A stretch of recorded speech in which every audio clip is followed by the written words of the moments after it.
السلام علیکم ورحمۃ اللہ تعالی وبرکاتہ۔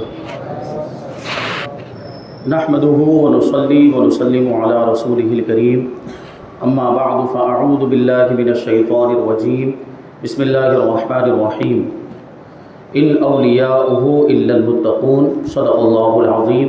ایک مرتبہ درود پاک پڑھ لیجیے۔ اللہم صلی علی سیدنا و مولانا محمد معدن الجود والکرم وآلہ الکرام وابنہ الکریم وبارک وسلم صلاۃ و سلاما علیک یا رسول اللہ صلی اللہ تعالی علیہ وسلم۔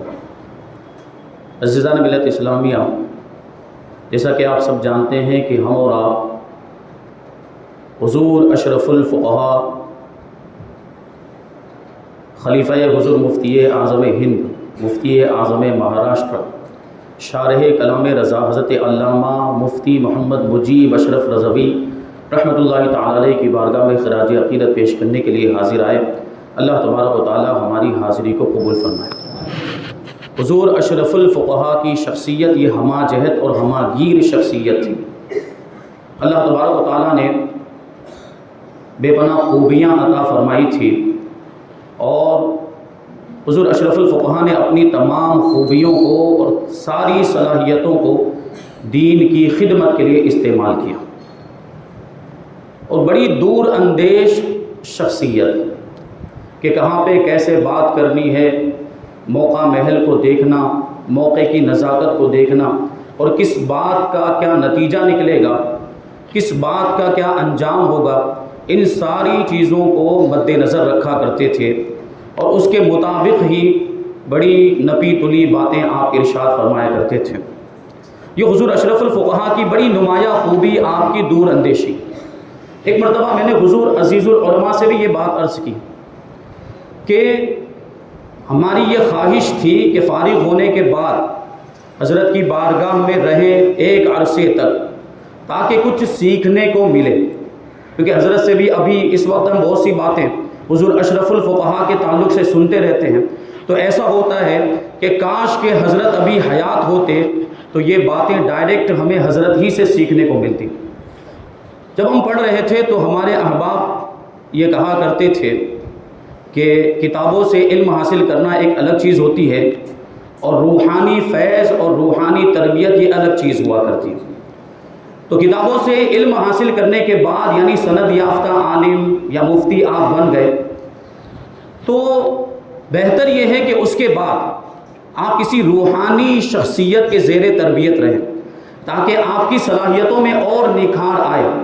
علم حاصل ہو چکا ہے، فیضان علم بھی حاصل ہو جائے، اور یہ بزرگ شخصیات کے ذریعے سے حاصل ہوتا۔ تو ہم نے بھی یہ ارادہ بنایا تھا کہ حضرت کی بارگاہ میں رہیں گے، لیکن حضور اشرف الفقہاء ہمیں چھوڑ کر اس دنیا سے رخصت ہو گئے، لیکن اب بھی ہمارا یقین ہے کہ اب بھی حضور اشرف الفقہاء کے فیضان کا سلسلہ جاری ہے، اور زندگی میں تو جاری تھا، اور مومن کی طاقت دنیا سے جانے کے بعد اس میں اور زیادہ اضافہ ہو جاتا ہے۔ اور یہ تو کیسے مومن جن کی کرامتوں کو لوگوں نے ملاحظہ کیا ہے، اور حضور اشرف الفقہاء جنہوں نے پوری زندگی دین کی خدمت میں گزار دی، ان کی طاقت میں کتنا اضافہ ہو چکا ہوگا۔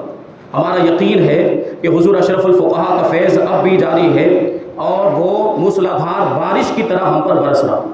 حضور اشرف الفقہاء کی شخصیت خاص طور پر ہم لوگوں کے لیے جو دین سے تعلق رکھتے ہیں، دین کی تعلیم حاصل کر رہے ہیں، علم سے جڑے ہوئے ہیں، ان لوگوں کے لیے حضور اشرف الفقہاء کی شخصیت آئیڈیل، نمونہ عمل اور مشعل راہ کی حیثیت رکھتی ہے۔ ہمہ جہت شخصیت، حضور اشرف الفقہاء کی زندگی کے کسی بھی پہلو کو لے لیں، وہ چمکتا ہوا اور درخشاں نظر آتا ہے۔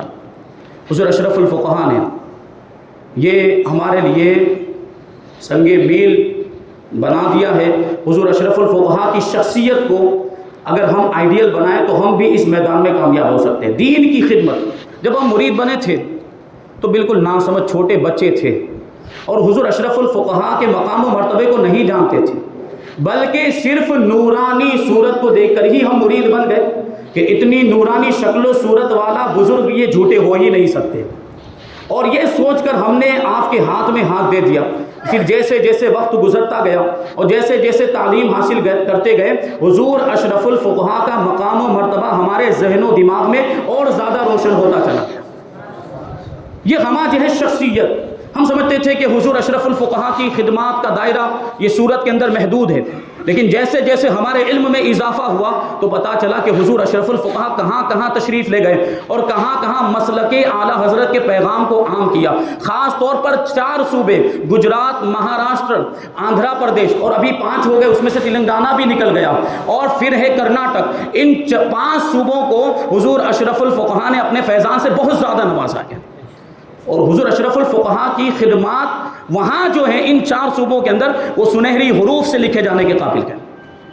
اور پھر اس کے علاوہ بھی دوسرے صوبوں میں بھی تشریف لے گئے اور باہر کے ممالک میں بھی تشریف لے گئے. تو ہم اور آپ یہاں پر تعلیم حاصل کر رہے ہیں تو ہمارا مقصد ہے دین کی خدمت کرنا.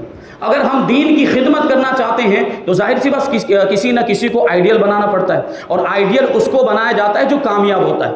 تو اس فیلڈ میں جو کامیاب ہے ہم اس کو آئیڈیل بنائیں گے. حضور اشرف الفقہا نے ایسی خدمات انجام دی ہے کہ یقیناً وہ اس فیلڈ میں یعنی دین کی خدمت کے معاملات میں ہمیں کامیاب نظر آتے ہیں. تو ہمیں ان کو آئیڈیل بنانا چاہیے. ہمارے ایک ساتھی تھے اشرفیہ میں، ہمارے ہم جماعت، اور ڈائری لکھا کرتے تھے.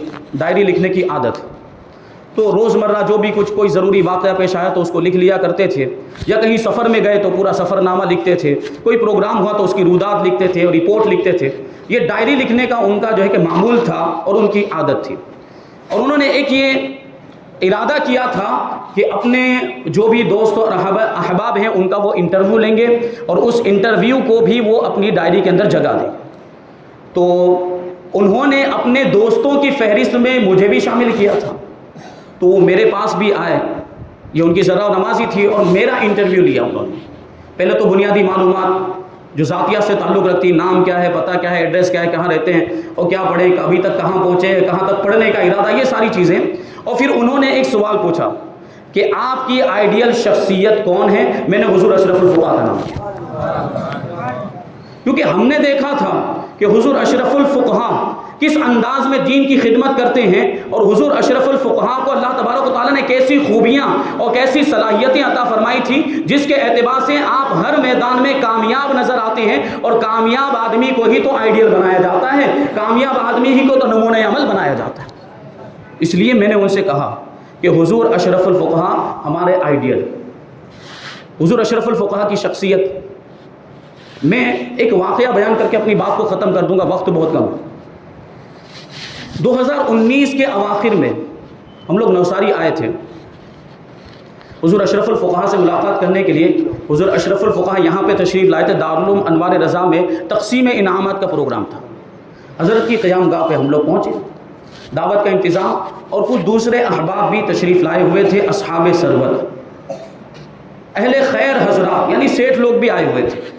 اب بیٹھے کھانا کھانے کے لیے. میری طبیعت پچھلے کئی دنوں سے بہت زیادہ خراب تھی، پیٹ کی تکلیف تھی اور وہ اچھی نہیں ہو رہی تھی. اس وقت بھی وہ تکلیف کا احساس باقی تھا، وہ تکلیف محسوس ہو رہی تھی پیٹ میں.